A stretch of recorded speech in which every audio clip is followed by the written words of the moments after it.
It's my pleasure to be here and to talk a little bit about the future. My background is not so technological. I'm more interested in the social and cultural dynamics behind technology.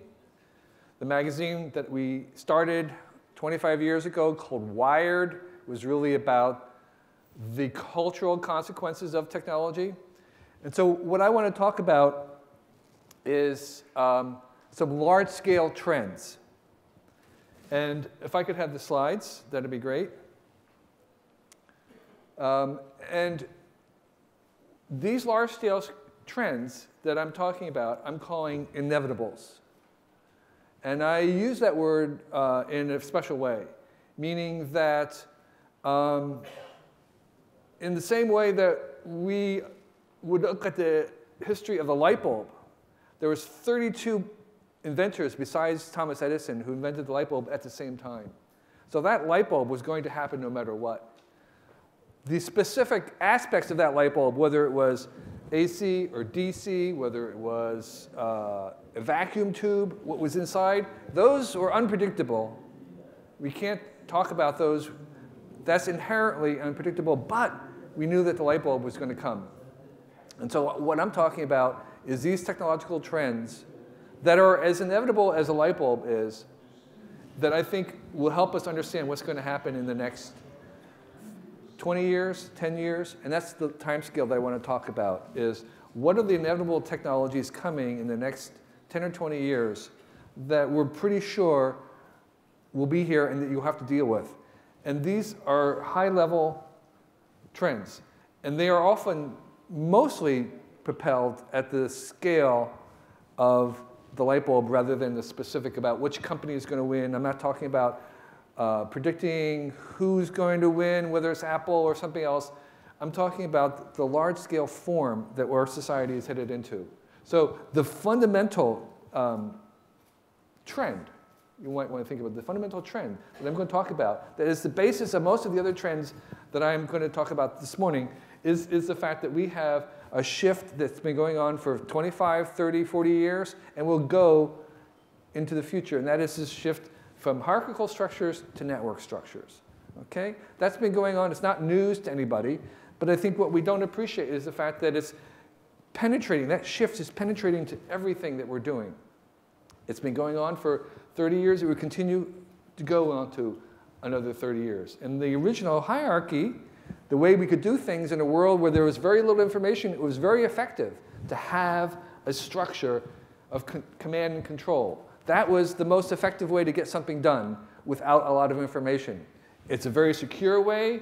It's a very effective way. It's very certain, but it was also slow.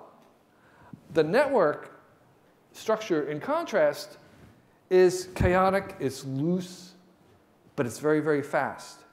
And what we're seeing is that these qualities, again, are present not just in institutions, but actually now being augmented, propelled, accelerated, enhanced by technology. The technologies that we're talking about of information, computers, allow us to do networks much deeper, much cheaper, much faster than we could ever do before. And so that structure has now become powerful for all kinds of things. The hierarchy was centralized, closed, and was very good with commands. It was very effective in a world without a lot of information. In a world with a lot of information that changes very fast, this new structure of networks is decentralized, it's open, it's peer-to-peer. That presents many opportunities, but many challenges as well. And so what we're seeing is that these shift from hierarchical command structures to network structures is been accelerating and will continue to go into the next 3 or 4 decades. We're just at the beginning of how far we can move this into this network decentralized kind of technology. And the networks that I'm talking about are not just about the online world, okay? eBay is a very networked way to do a retail store. Okay, so you took something that was a very simple structure of a retail store, and then eBay was a way of using network structures to do it. That's one step, of course. But if you think about Uber and Lyft and the new on-demand ways of doing a taxi service or transportation service, that's another. So it's not just a service now, it's a product. It actually is affecting physical things. So the network has moved into the physical things. There's also crowdfunding. So the financial world is also being affected by this shift to using technology to make a decentralized version. And even organizations themselves, the very nature of a company is also being transformed and decentralized and peer-to-peer because of this technology. Not only that, but this culture at large is being affected in this shift. We have an entire mass of citizens who are communicating in a network peer-to-peer fashion. And of course, that leads us to the fact that we can have government. The government itself will also undergo this same shift. So this shift to decentralization is not new, it's continuing, but is being accelerated by technology to affect almost all aspects of our lives, from products to services to finance to the organization, institutions itself, to the very society and the government. All these things are being affected and will continue to be affected more by this technology that we're making. And this shift is really the fundamental shift underneath it all, because talking about governance, it's impossible to govern institutions and citizens that are networked if the government itself is not also mirrored in the same way. You can't use a hierarchical structure to govern networks. You have to be networked yourself. So I want to talk about this process. There's 10 processes that come out of this basic shift. And the 10 processes I give a verb to. I give one. And the first one that I want to talk about is this idea that, of course, everything is changing. We know that everything is changing. But more important, I think, more important is to understand that processes are what we want to pay attention to. Things are no longer nouns. It's not like we have a physical thing or an artifact. Everything is best understood as a process of becoming, of changing. And you want to focus on the process. And so in a certain sense, a company or an organization is really not a thing. It's a process that generates products or services. In the same way that we can think of an iPhone itself is really not a physical object. It's more of a subscription that you're constantly upgrading over time. It's the process of throwing off telecommunication that you are purchasing. You're actually not purchasing an object. And so this focus on process and verbs is part of this shift and what technology is allowing us to do. So we have networked communication chips that we put into everything. They're connected to each other. That makes everything very liquid, fluid, very much of a process. So we take some of the attributes of software and we have to bring it to even physical things. Just like software is constantly being upgraded, even physical things will also be upgraded. And I think it's best for us to view them as processes. So process actually becomes more valuable than the products. If you want to focus on making a process that throws off, it generates the products rather than focusing on products. So that's the basic process-oriented that this new technology gives us. And as you make something, you want to understand that you actually should be focusing on making a process that generates those products or services. So opening is another verb, another process-oriented view, and the technology that it can liberate, I will take an example and go into some detail, with the idea of transportation. So you've heard of Uber and Lyft, and the way that works, of course, is that it takes the idea of communication and the network model to transportation.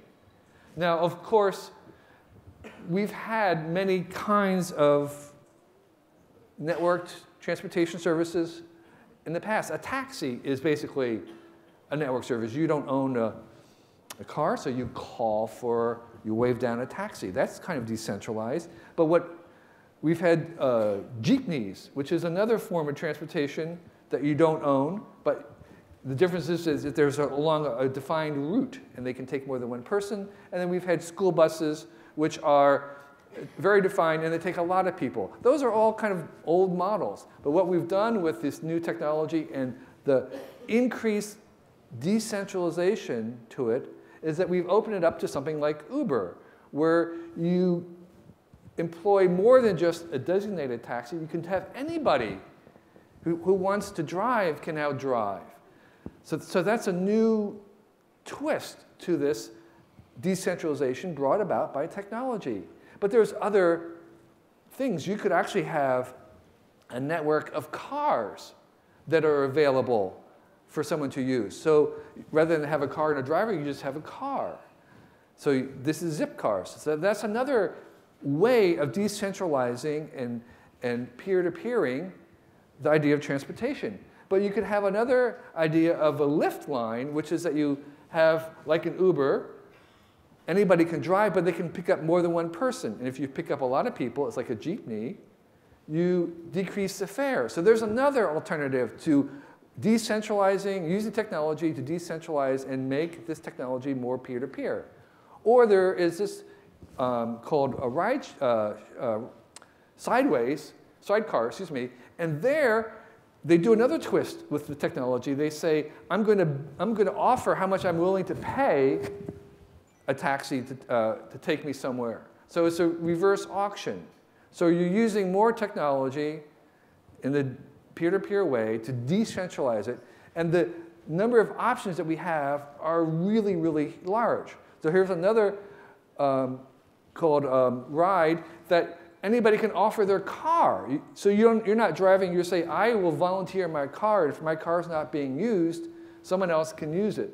So there's yet another way in the transportation sphere to use this technology and decentralize it. And here's rideshare, which is where you're driving somewhere and you're going to go on the route anyway, but you use this technology to allow other people to ride with you, and you get paid. So that's a 10th way to do this. And there's other ways of favoring and helping drivers decide which route they want to take. And there's things like Waze, which is another app that helps drivers find the optimal route. So what I'm suggesting is if you just take this one single example of transportation, there's almost hundreds of ways that we're using technologies to decentralize them, to make them more peer-to-peer, part of this long-term shift. And these examples that I'm showing you right now are probably just at the beginning. There are probably 100 other ways to move this using technology to take advantage of the fact that we can do things in a peer-to-peer way that we could not do before. These are kind of called mesh companies, and these are just there's 9,000 of them that someone has counted up, and these are just 4 different sectors, and each one of those is a little icon picture, just to give you a sense of how much energy there is now into exploring any domain that you want, whether it's transportation or advertising or healthcare. We're just at the beginning of understanding what we can do in terms of moving this away from a top-down model to something that is mostly being driven from peer to peer, from the bottom.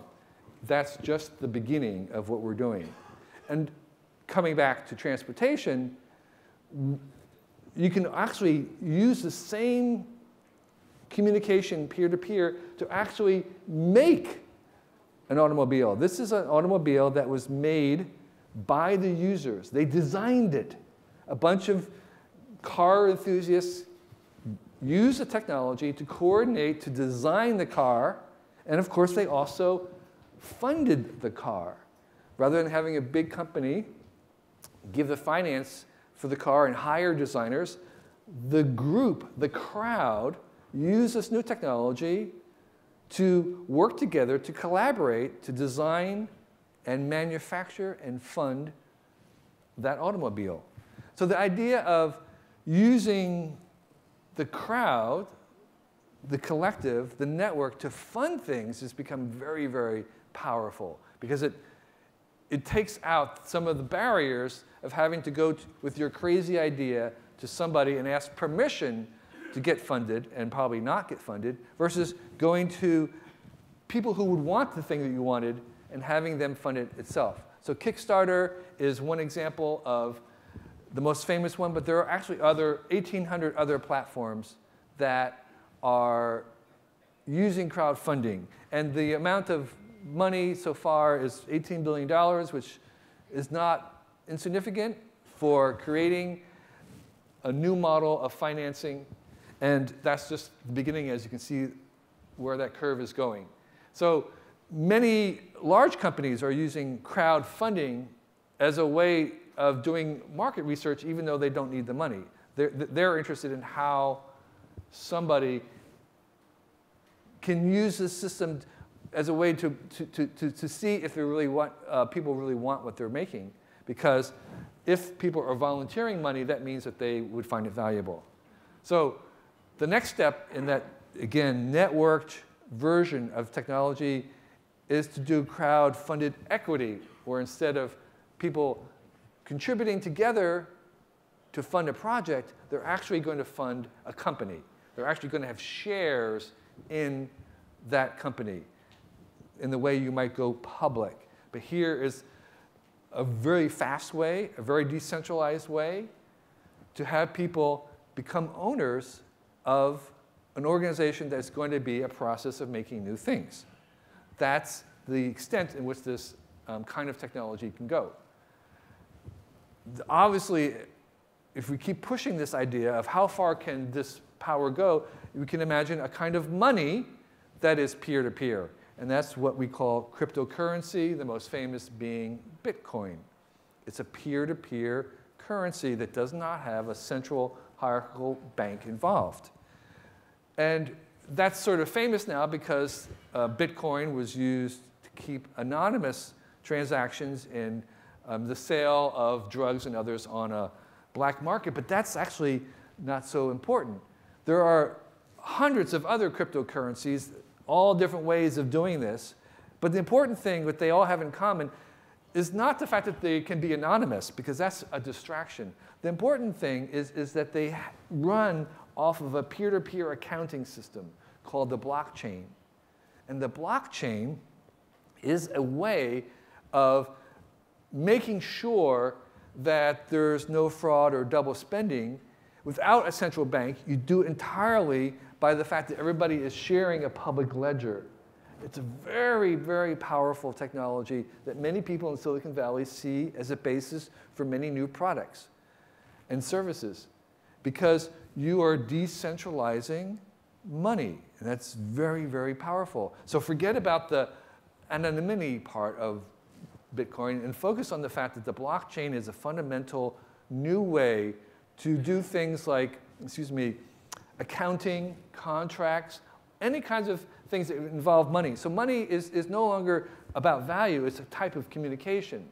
And the same things that you can do with communication, like share it, collaborate, track it, broadcast it, annotate it, you can now do with money. So you can actually follow a dollar, a particular dollar, and have that dollar be annotated as it goes through the entire system, because it's all publicly accounted for. So you can annotate money in a way you couldn't think of doing before. Just like we can now annotate words, that's what happens with the blockchain and the Bitcoin technology. So this is a very large thing happening. Don't be distracted by the fact that it was used in an anonymous way by drug traffickers, and focus on the fact that this technology fundamentally is changing how we understand what money is. All these things that I've been talking about, the way that they're open is that when you make this kind of a network, you make what they call an API, which allows people to participate. So when you make a network, it becomes more powerful when you create an API that will allow anyone to participate easy. So that's what you're trying to do. That's what an API is. When you're making things in a government sense, what you want to do is you want to have APIs that encourage people to participate in some ways, often ways that you cannot imagine yourself. You let them figure out how they want to participate, but by making it easy for them to participate, which is what we call an API. So that's the things like Bitcoin has an API, Facebook, all these platforms have APIs. That's what makes them powerful, is that they're allowing the users and the network itself to participate and make and invent new things. So becoming and opening are two processes. The next process I want to talk about is called sharing. And again, what we can say, sharing has happened for a long time, but what this technology is allowing us to do is to increase the amount of sharing that's now possible. We've had personal technology, and now we're going from the me to the we, to social technology. And I think the sharing meter, we've just started. We're just still at the very beginning of how much we can share. And what we've found out is that there's almost nothing that we can think of that can't be made better and more powerful by sharing. And I think anything that can be shared will be shared. So we're discovering is that when you give attention to something, influence comes back. And so wherever attention flows, money will follow. A lot of the people in new media are really concerned about where is the money coming from, how can we generate revenue? Well, from a study of many, many industries, we show that where money flows, where attention flows, money will flow later. There's some kind of a delay. But I think what we have is an attention economy. We have a surplus of everything else that we can make. And the one scarcity that we have is our human attention. So that becomes more and more valuable. And so it's all about trying to harness that human attention, because that is the one scarcity. So I like to say is follow where people are paying attention to. Where do people pay attention to? They pay attention to YouTube videos or Vines, social media. That's where they're giving their attention to. It's not, unfortunately, to books. It's to other places. So if you follow where people are giving attention to, money follows there. I think the idea that right now we are reading email for free, that what we're going to change over is your attention is very, very valuable. I think we're going to get a point where you begin actually to charge to read someone's email. Someone will have to pay you to read your email because your attention is valuable. Right now, you're reading someone else's email at their request. There's no economics in that. Your attention is too valuable, so I think we're going to start to price your attention for reading email. People will pay to reach you. If you're more influential, you'll charge more. For some people, maybe your friends, you don't charge very much. The same thing we're going to have with ads. You should be paid directly for reading an ad. Not just some other company gets the money, but you should be getting money for reading an ad. And I think that's where we're going to see in advertising is going to move to a model where individual readers, audience, are paid directly for giving their attention to an ad. So people who are very influential and who can influence many people will have a higher ranking, and they'll be able to charge more for their attention and their influence. And I think sometimes we're actually getting to the thing where we'll calculate the lifetime effect of somebody would have. How much is it worth to pay them to read my ad? Because they are very influential. They influence friends, and the friends over a lifetime will influence others. So therefore, I'd be willing to pay them $5 to look at my ad. So we also pay people to create ads as well. We're seeing that already, that the American advertisers are having the users and the audience create the ads. So I'm suggesting is that even in the advertising, that itself can become networked. So we have peer-to-peer ad system. It's no longer just advertising agents creating ads, and they decide who gets to watch them. It's decentralized again. We're using this technology to decentralize it, to make it a peer-to-peer system where people are actually generating ads, being paid directly to look at the ads. And that old model of the hierarchical ad agency becomes less important. So another verb, another process is screening. I don't think we read anymore. I don't think we even watch. I think we screen things. Things are on the screen, and that action we call screening. It's not reading or watching. We used to be people of the book. Our culture was founded and centered on books, constitution, holy books, laws. They were all in a bound volume, and they became the center of our culture. We're now becoming people of the screen, and screens are everywhere. They're small, they're ubiquitous, they're huge on the side of buildings. They're now flexible. You can make them flexible. And there's even on windshields, airplanes, and there can be screenless displays as well. The point is that they're everywhere, and they're cheap, and they're becoming ubiquitous. We think of an e-book right now as kind of a piece of a flat board, but there's no reason why each of those pages on a book could not be a screen. Every page is a screen, and we can have an e-book that looks like a regular book because every page is a screen that would respond and change. So we have,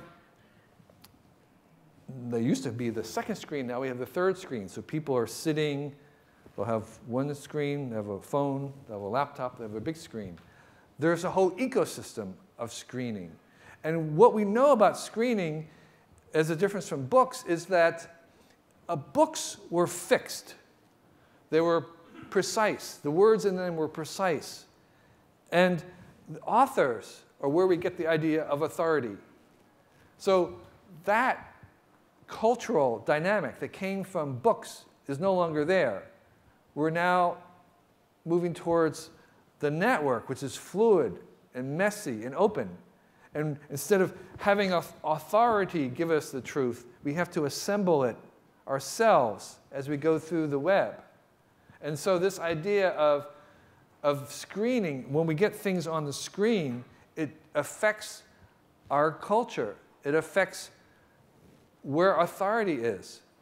It's not just about the fact that we move things from a book to a screen. It's the fact that we are changing our culture by the fact that we are living on the screens, but that we're screening things. And so these have consequences. And I think one of the things we want to understand is that as we make more and more screens, that will change how we treat truth, authority, veracity. All these kinds of things fall out from the fact that we are now living on the screen. Generating is another action that's encouraged by this shift in technology. It's a world where copies are very free. So anything that can be copied on the internet will be copied. If you bring something up to the internet and it touches the internet, it will be copied indiscriminately. Anything that can be copied will be copied over and over and over again. So copies become ubiquitous, but they become cheap and free. As we know, with music and books, you can make a copy. You can find a copy of a movie very easily. You can find a copy of software. The copy itself is no longer very valuable. So what becomes valuable, the only thing that becomes valuable in this internet of everything world is things that cannot be copied.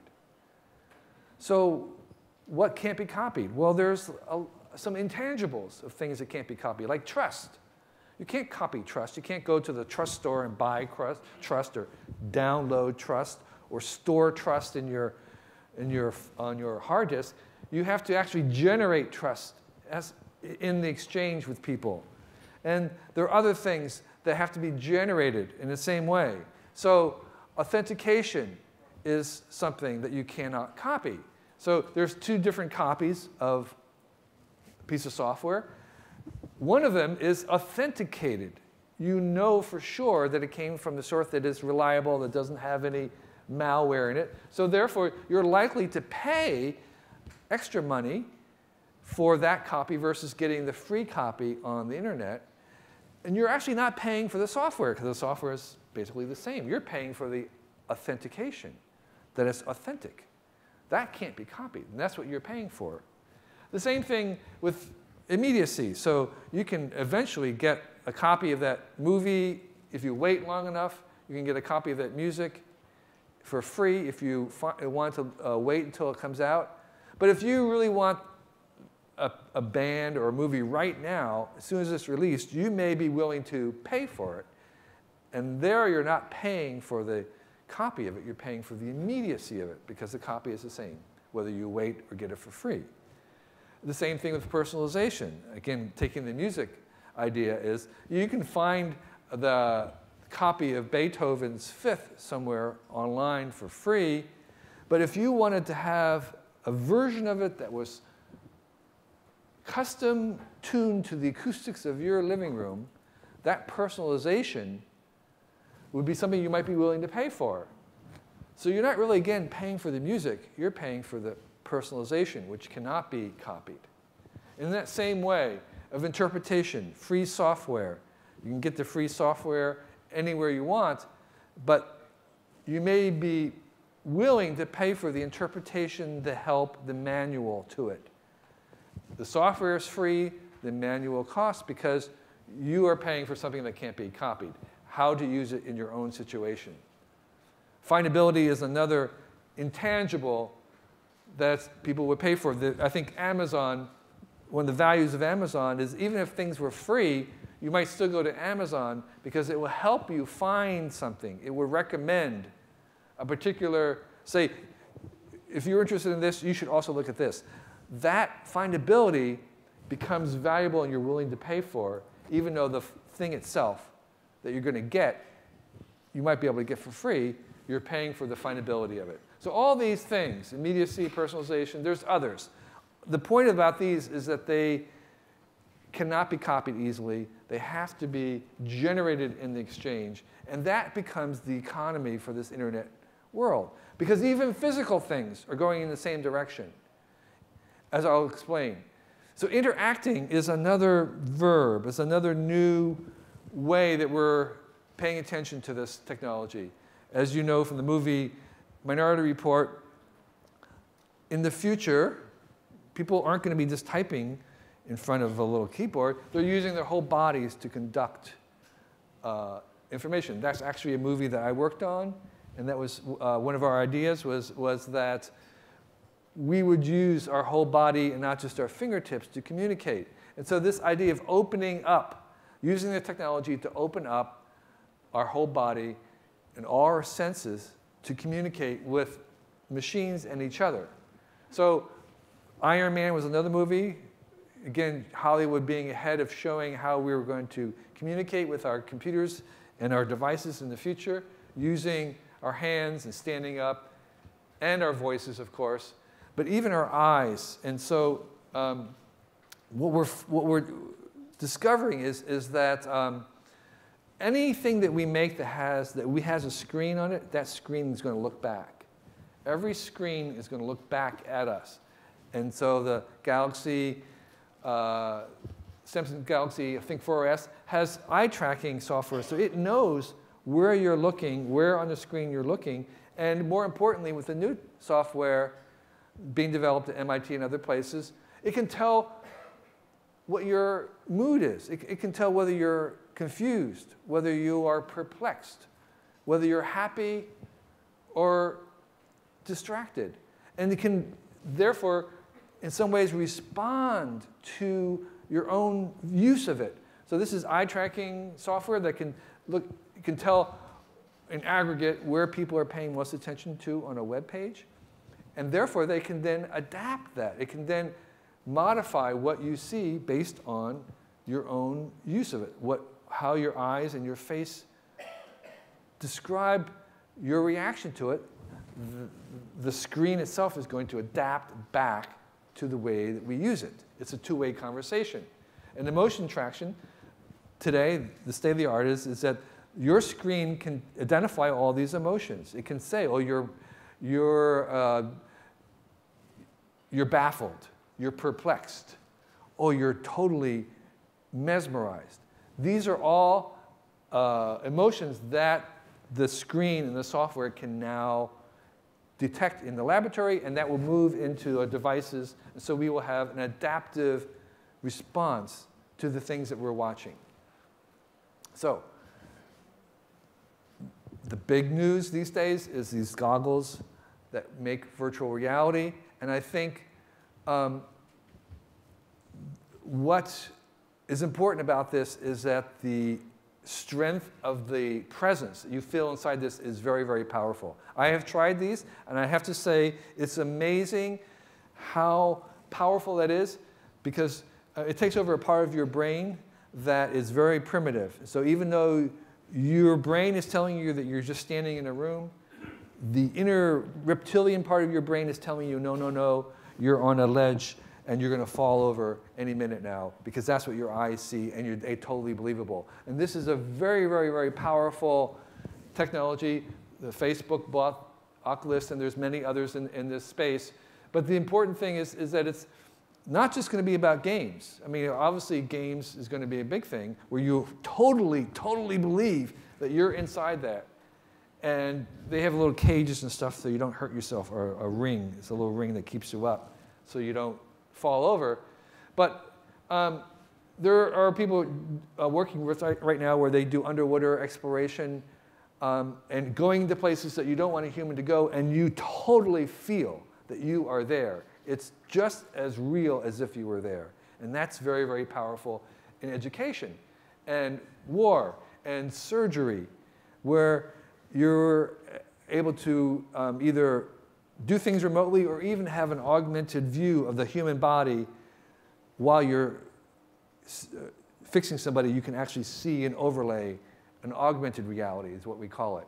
And there's a couple of examples where they actually can do a 3D projection into space where every person is outside is seeing it in 3D using lasers. So this idea of augmenting what we see even without goggles and voice, we're increasing the variety of ways that we interact with our devices, and everything that we do has to be interactive.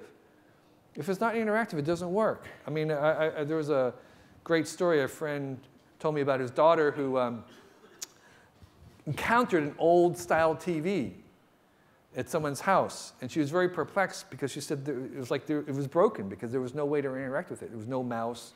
There was no device. She said it was only showing stuff, and so therefore in her eyes it was broken because there was no interaction with the device. And I think that's where we're going to, is whatever you're making, we have to emphasize the fact that interaction is paramount. We do have brain-computer interfaces. They do work. I have tried this. It does work. It doesn't work very well, but it does work. So you can control a computer, do simple commands just by thinking. But it doesn't look very cool. Nobody really want to walk around wearing one of these. But of course, that technology will keep improving over time. And for some people who are disabled, this is a huge lifesaver. So this is one of those technologies that will continue on the edges until it becomes really, really powerful. But that is happening now. So flowing is another verb I want to emphasize. Again, these things have been happening for 20 years, and they're going to happen another 20 years. That the metaphor that you want to understand about the internet is that no matter what business you're in, whether it's government or any business, you're now in a data business. It's all about the data and the flow of data. Okay? It's data about your customers becomes almost as valuable as your customers themselves. This is what the big Google and Facebooks have understood, that the data about their customers is probably more valuable than actually the customers and their business. And you want to keep data moving all the time. Data that doesn't move, that's stopped, that's dead, that's stored is not valuable. You want to have data that's always moving and being linked. And that's part of the challenge, is to keep the data moving, useful, doing stuff. I call it not storage, but movage. And we've seen a whole progression of the first generation of computers was about imitating the office and files and desktops and folders. And then the second one that we've been in has been about the web and pages and links and tags. But now we are into a third age of computing, and it's about streams and the tag and the cloud. It's about flows. It's much more fluid, much more ambiguous. And I think these streams of Twitter streams and Facebook streams, Instagrams, that's the new organizing principle that you have to understand. It's about real-time flows of things. It's not by static web pages. It's not by a static product. It's not a noun. It's a verb. And these things are flowing. And so you have to organize and devise the technologies that deal with streams and flows. And whereas the old model was about pages and the personal computer, and it was about today, and it was about me, the personal computer, and items, now we're talking about streams and the cloud, and it's about real time, right this second, and it's about collectively we, and it's about data. That's the new organizing metaphor for whatever business or technology that you're making. Tracking is the final, not the final, but the prominent verb. We're all tracking. So I was involved in starting the quantified self, which is this movement to try and track our own bodies. There are hundreds and hundreds of devices now where people are using to track anything you can imagine. And Apple released the new iWatch, or at least announced the iWatch. And it's one of thousands of different devices that are tracking our health, our biometrics, sleep patterns, glucose, activity, mood. Almost anything that we can imagine that can be tracked will be tracked and is being tracked. Scanadu is a new startup that allows you to touch your temple, and it can give you EKG brain waves and give you heart pressure, blood pressure, all kinds of things that you would want to imagine that the Star Trek tricorder could do. So that's what it's named after. In the Star Trek, they had a machine that would just wave over somebody and would diagnose them. That's what they're doing with this device right now. And that generates data like the iWatch, where we're taking all that data and using it to actually create our own personal profile of what we are spending our day doing, whether it's in activity, productivity, mood, memories. And over a lifetime of tracking, we actually can create something that gives us a basis for a baseline for when we are ill. Because it turns out that your normal is not my normal. That what is normal for you can only be determined by tracking your vitals all the time. And it turns out that it's not going to be the same as the person sitting next to you. Therefore, when you're sick, you have a very powerful data set to do personalized medicine. And that's where we're going with this, is that we can tailor medicine and treatments just to you because you've been tracking your health for so long that we can make that specific treatment for you and then also test you, because you'll continue to be tracked as you use this medicine to see whether it's actually working on you. So this gives us personalized medicine, which is a fundamental way, a different way of doing medicine than in the past, which is basically something has to work for everybody or else it doesn't get approved. Now we're saying a treatment can be tailored just for you specifically because we have enough data that you've been collecting about your own self to allow us to do that. And of course, the whole society is tracking us as well. Just as we track ourselves, We have 6 billion camera phones. Everything is being tracked.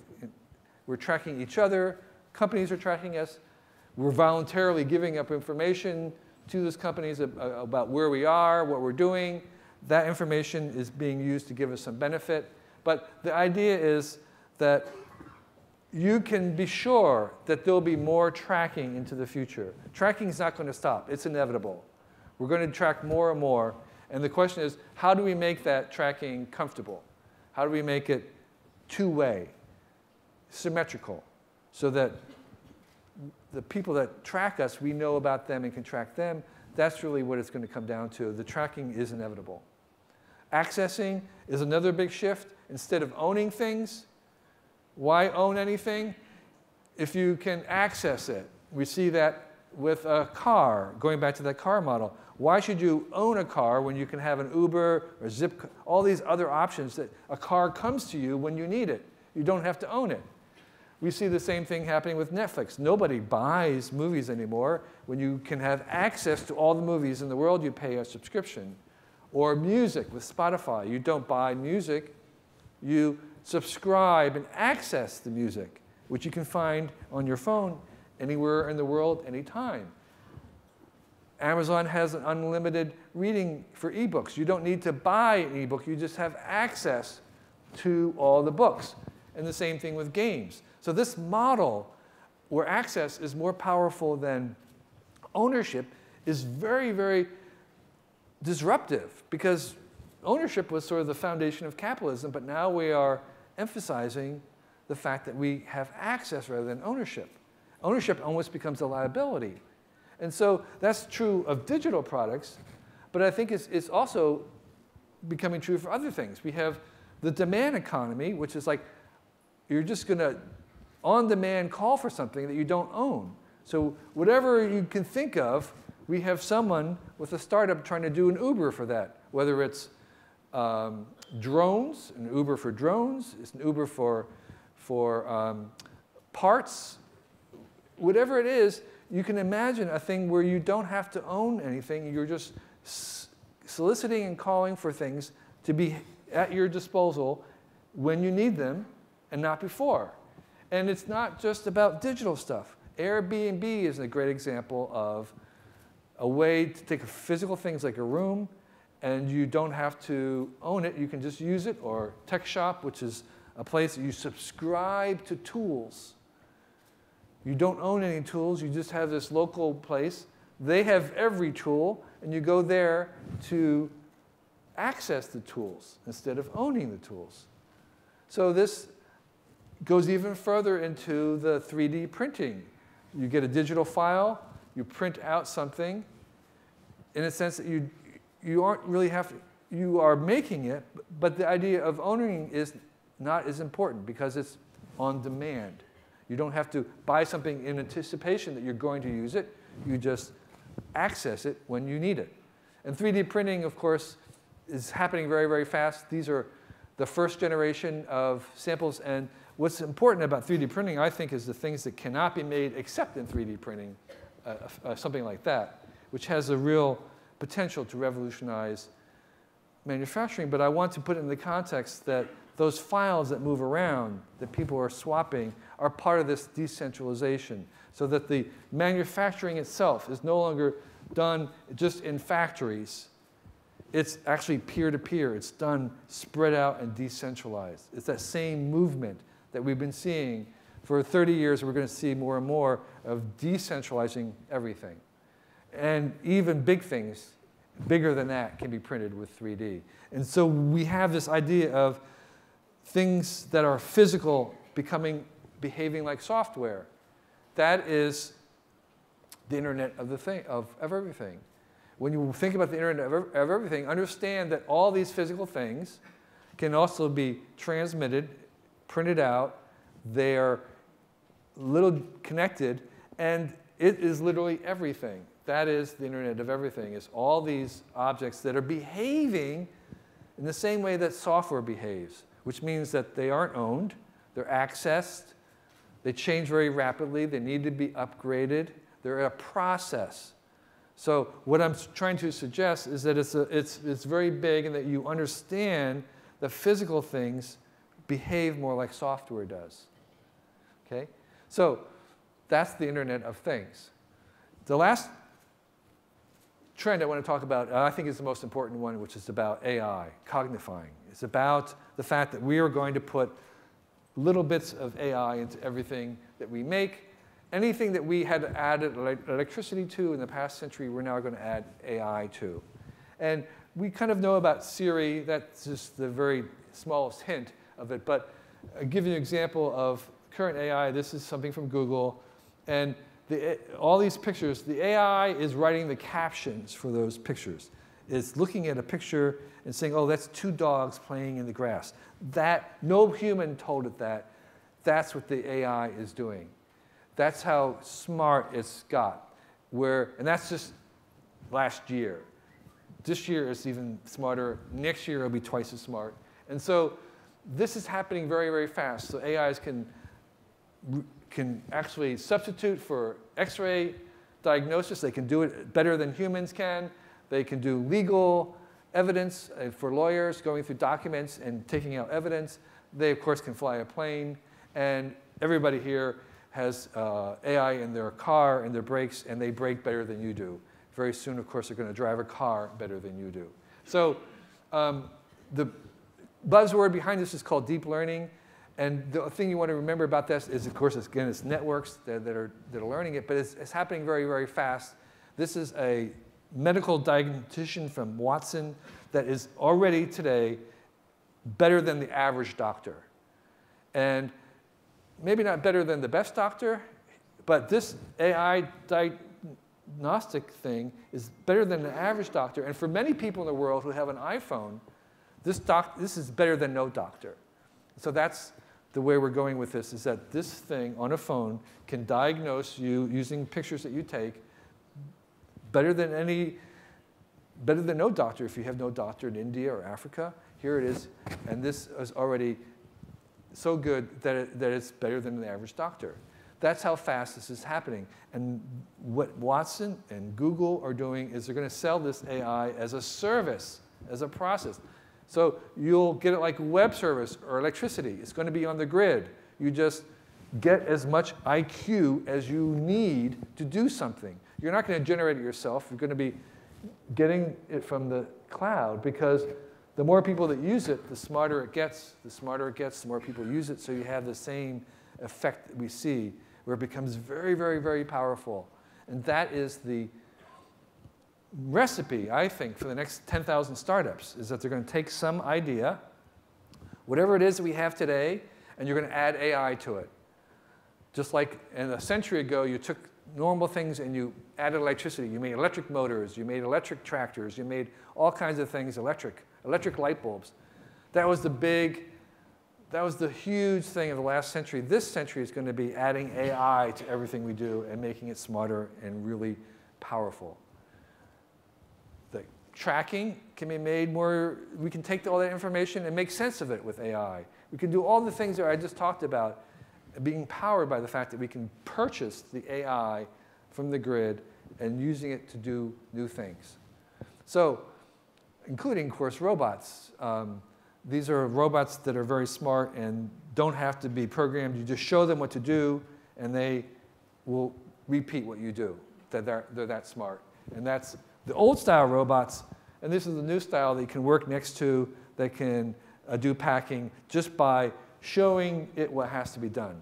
That exists today, and that's already happening.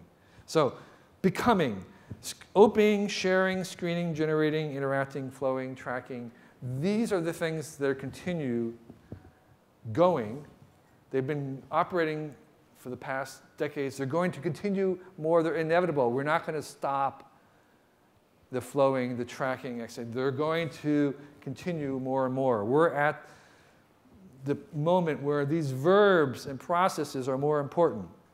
And of course, if you are in the government business, your own institutions have to reflect that. You have to operate in the very same mode that the rest of society is going.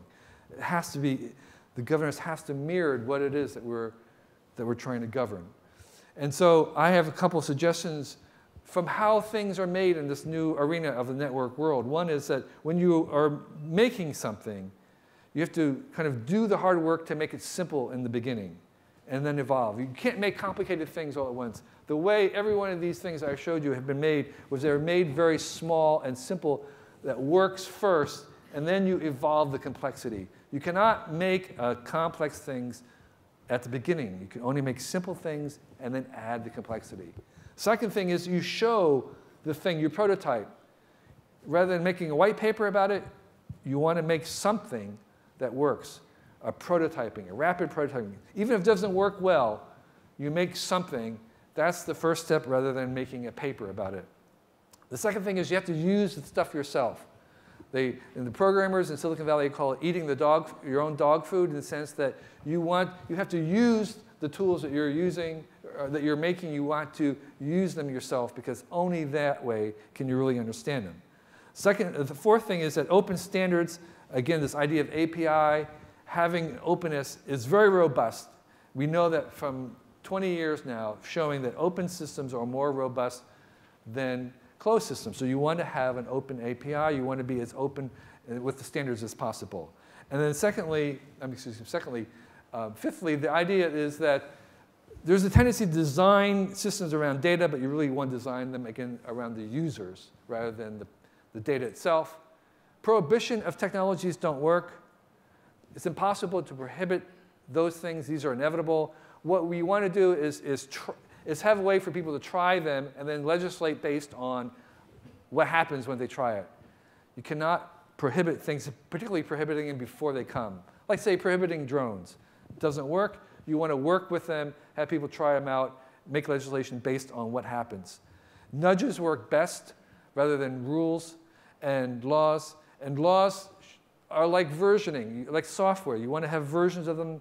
You want to have them have timestamps so that they expire after a certain time. In this kind of environment, you want to have them be endlessly updated.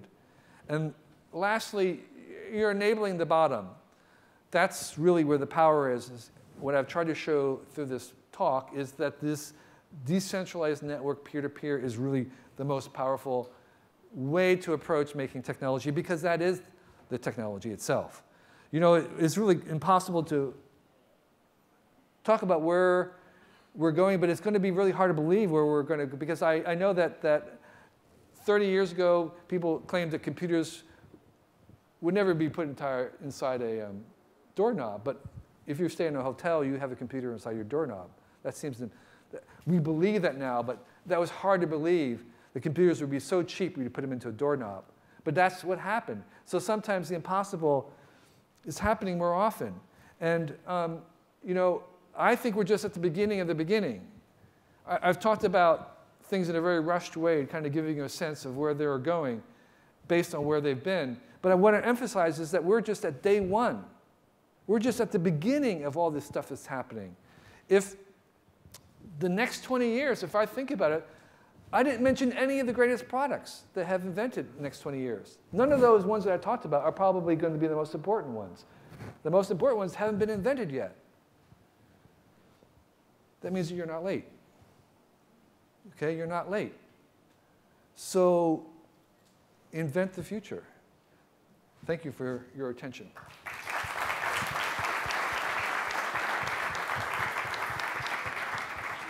Thank you, Mr. Kevin Kelly. Sure. I would like to open the room for questions right now. Thank you. Okay. Hello. Hello. I'll speak in English, no problem. Okay. Thank you for the presentation, Doctor. I just want, you know, it's very obvious that technology is moving so fast and evolving very, very rapidly.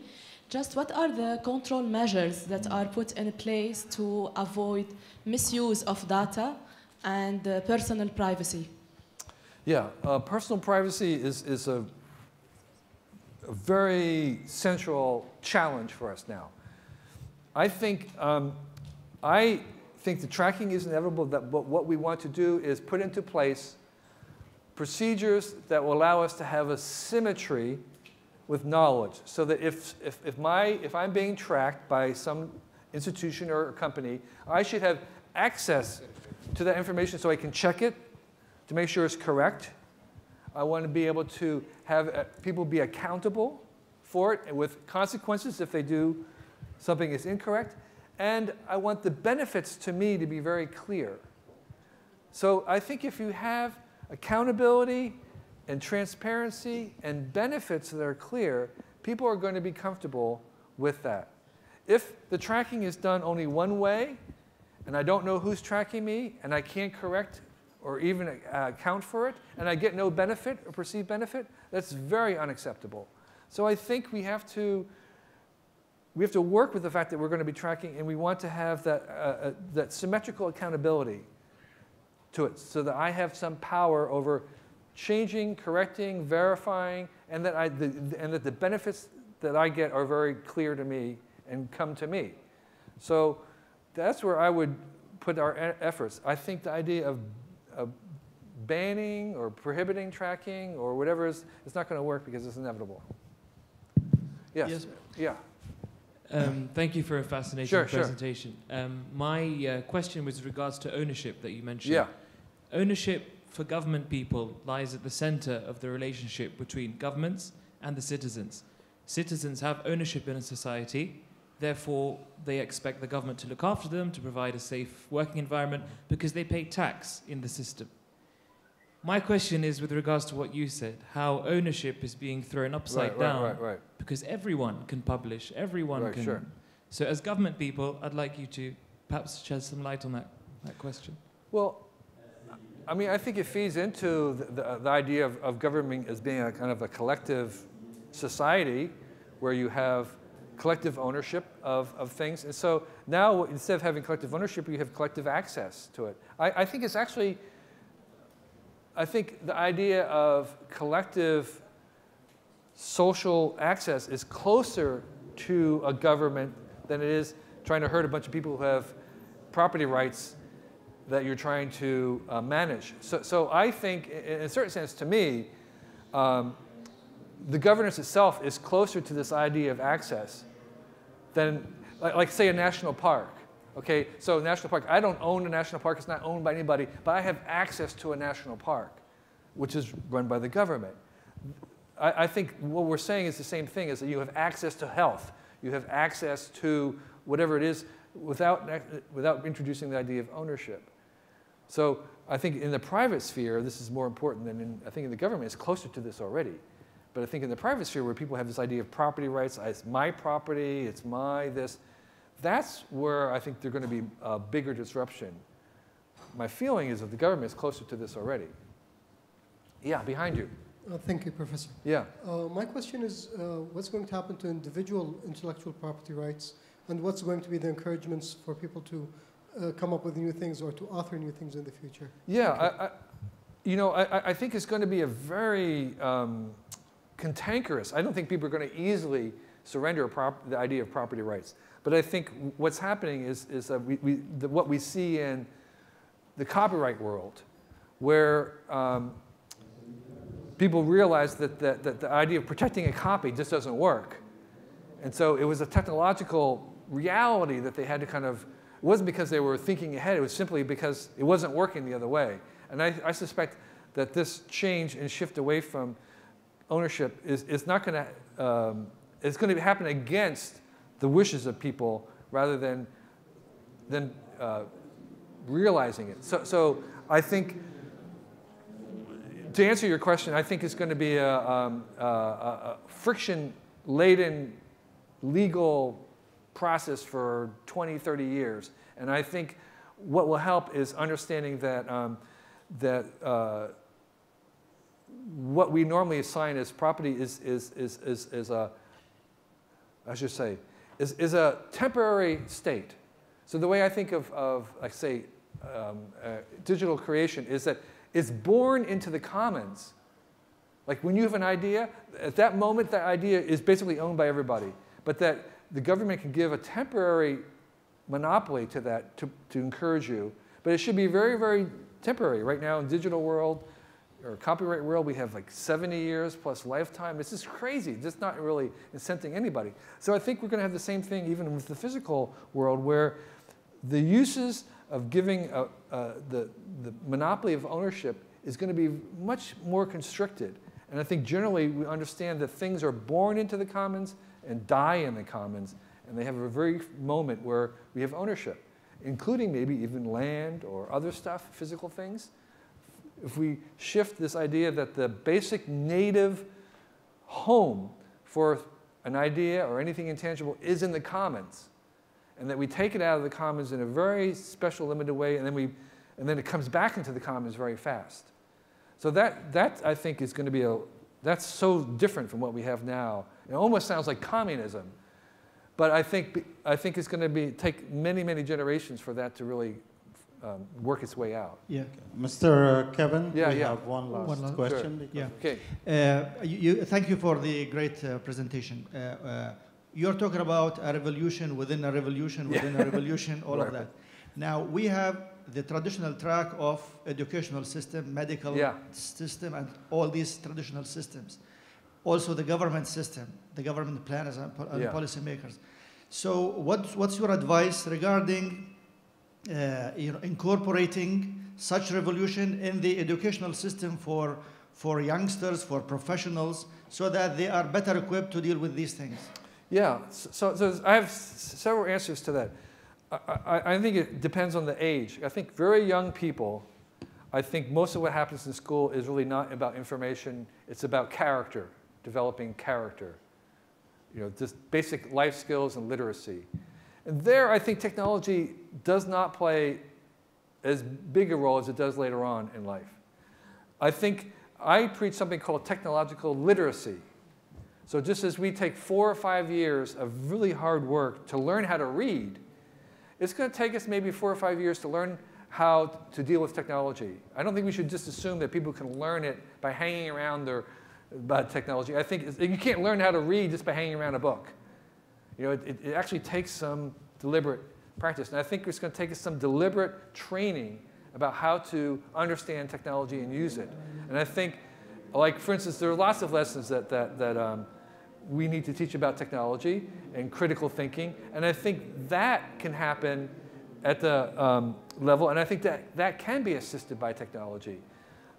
But the role of technology increases over time. And I think that the work that we're now doing is very important. But in the lower grades, I'm not so keen on putting a lot of high-tech technology in the classroom. I think that's a little misguided in terms of money. I think better teachers and personal face-to-face is much more valuable at the younger age.